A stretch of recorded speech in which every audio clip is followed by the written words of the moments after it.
Sprejeli so pač ta zakon, ne vem, za krat 2 so povišali davke. Po 15,000 boš ti v bistvu iz 4 na 12%. Ja. In v bistvu po eni strani razumem, da so hoteli uskladiti, ne pač z redno zaposlenimi, ne, ampak vice to nerazumevanje shiftov, ki se dogajajo v globalno. Ja, seveda. Vsi bomo freelanceri. No, sicer v zagovor, SP je itak mišljen samo za rezidente in državljane, za stalne rezidente, tako da to ni zdaj decision, ki bi nujno vplival na to, na folk, ki bi prišel sem na vizo za 6 mesecev. Ne, jaz plačujem davke, ampak po svetu popotujem. O tem govorim. Ne? Ampak boš imel neki davčno rezidentstvo. No, čakaj, veš kaj, rešuje čist en drug problem, mislim, da se tudi naslavlja. Ne? Hoče se vedno boriti proti temu, da nekdo, ki dela za nekoga, da bi bil, ki dela redno recimo za nekoga, da bi bil v delovnem razmerju. To pomeni, da bi imel pogodbo za določen oziroma nedoločen čas. Veliko podjetij je pa v bistvu je šlo na to, da ti delaš za njih preko SP-ja. In se recimo Nemčija se tudi ful bori proti temu, ne? Ampak to je simple solution. No sej, mi narobe... Ja, če je sam en račun, skos, obdavč tega tako. Ne, če imaš v Sloveniji tako, da moraš ti delati, da ti ne smeš več kot 80% delati za eno. Ampak to je, da ne smeš. Jaz bi rekel, pusti jih ne delajo, ampak da jim ta obdavčitev večjo. Če hoče on, noče ga zaposliti, pa sta oba dva ok s tem? Ali pa bolj, to je zdaj vedno vprašanje, kjero stran regulativno reguliraš, dajmo reči. Ali reguliraš delodajalca ali reguliraš delojemalca. In za tvoj primer, ne, oziroma te naši primeri, ki imamo SB za to, da pač dobimo biznis, da delamo kjerkoli, se strinjam, je to pa z različnimi firmami po celem svetu, a ne? Pa tudi, če delaš v zunaj za neko drugo firmo, večinoma delaš v business-to-business relationshipu, oziroma v poslovnem razmerju. To je tisto, počela mi je guma na avtu in zdaj fuknem cel avto stran. Namesto da zamenjam gume. Ni targetirano. Če je res to problem, ga lahko na druge načine bolj fino rešiš. Ampak sej future, bi se svet doseljena videla. Future je, da bomo mi ful bolj podobni kot SP-ovci vsi zaposleni. Ful več bo ta, ne v Sloveniji, nek ta movement sveta, kamor gremo, da bomo bolj delali, ne to kot full-time zaposleni, bolj kot kontraktorji. To je ta trend, ki sem ga prej opredelil, ampak Slovenija gre stran od tega, podpore temu, ali pa ne vidijo tega shifta, ki je neizogiben. Svetovno, ne? Samo spet niso oni dali na 50% obdavčitev, oni so dali na 12%, ker zdaj, mislim, a veš, mi smo šli iz tega, it's a still, a veš, 4% do tega.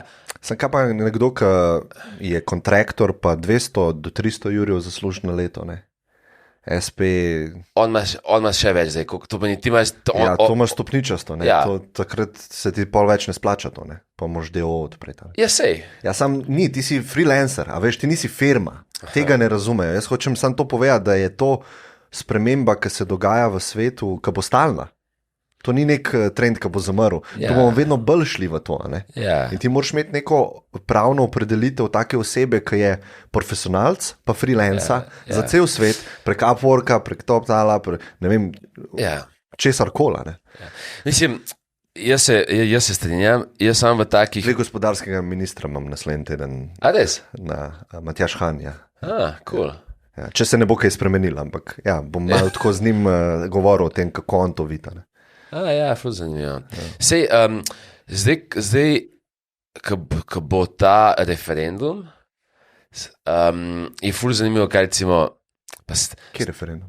Ja, Zdaj je bilo, Zdaj jih je bilo ful. ne, zdaj jaz sem glih pač v Slovenijo, tako da nisem nič, sem zelo slab državljan, zato ker ko prijem sem, je že vse mimo, ampak malo prek medijev, da saj tako osnovo štegam, kaj se dogaja, sem zdaj recimo ta nova vlada je hotela z referendumom, ko štekam, dobiti par novih ministrstv. Ne, seveda. Ni mi kul, če je to na mizi, ko se skozi špilam z nekimi stvarmi. Ja, se zdaj imam pa to. Vse iz roke. Ja, vse iz roke, kar 5 let starimo. Thanks, hvala.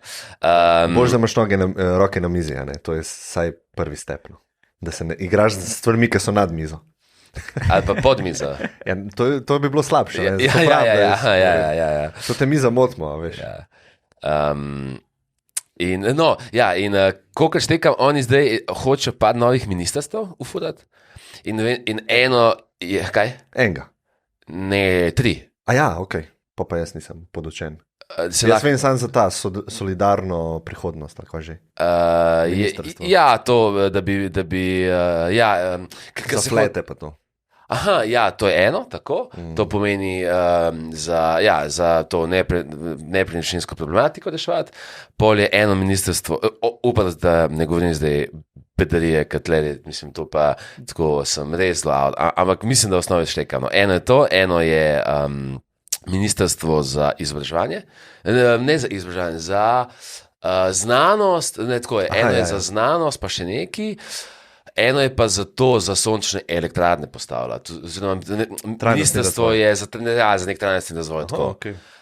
Kar pač, ja, make sense. Ampak, kaj sem hotel reči, je, jaz imam itak, mislim, vsi zmeri, ki slišimo nek predlog ali pa nekaj, kar pač neka naša vlada počne, imamo tako 100 nekih idej, ampak jaz tako zmeri se probam zavedati tega, da ta kompleksnost, ki jo nekdo ima, ki hoče ta neki sistem spremenjati, da jaz niti ne razumem tega sistema in da zdaj, da bi jaz razumel, bi rabo leta, da bi se to poglobil, in da neke stvari se meni slišijo simpel. Ja, dajmo zdaj, ne vem, sam pustite spet, to se zdaj izmišljujem, ker tako sklepam, ful bolj kompleksno, na kaj se to vpliva, kakšni kejsi so, ki jih se mi sploh ne spomnimo, zato ker so čisto kontra našim kejsom. Ne, sej ful je izkoriščanja pa, kako bi rekel, golfanja.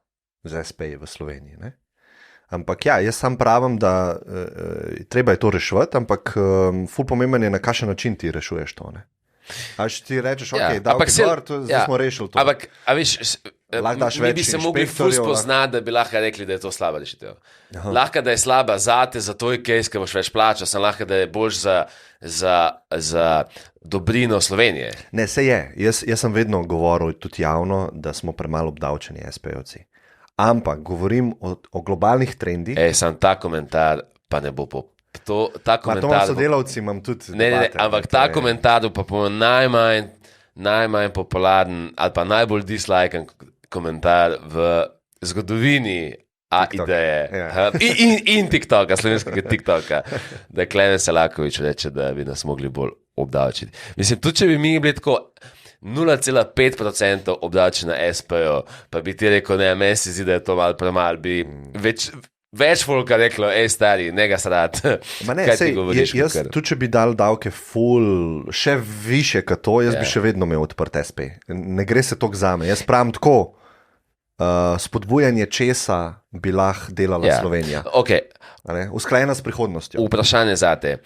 Do koliko procentov bi ti še vedno imel SP pa plačeval te prispevke Sloveniji, pa od katerega procenta gor bi rekel, ok, od tega procenta naprej, I'm out, se selim iz Slovenije. Da bi se prav preselil. Ja, ker bi rekel, ne, jaz ne bom dal več tega procenta in potem pač ti ne moš biti več rezident Slovenije, bi se preselil nekam, kaj je daljšem bolj ugodno. Ja, 30-40%. Aha, kaj pa ti? Da bi se odselil. Ja.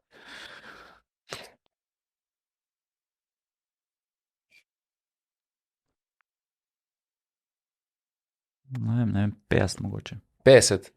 Ampak ne, to vprašanje je vedno, kaj jaz dobim v zameno. Je to. Kaj je to, kar je zdaj? To, kar je zdaj, jutri moš ti plačati, kak je procent, ki pa gre čez mejo. Glede na to, kakšno... Mislim, zdravstvo gre v kvaliteti zelo navzdol. Tudi naša. Ja, privatno zdravstvo ne.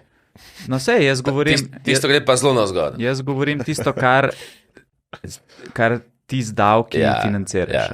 Se pravi, z davki financiraš javno upravo, zdravstvo, izobraževanje, pa vse ostalo, kjer se davki razporejajo. Pa pokojnino, valjda.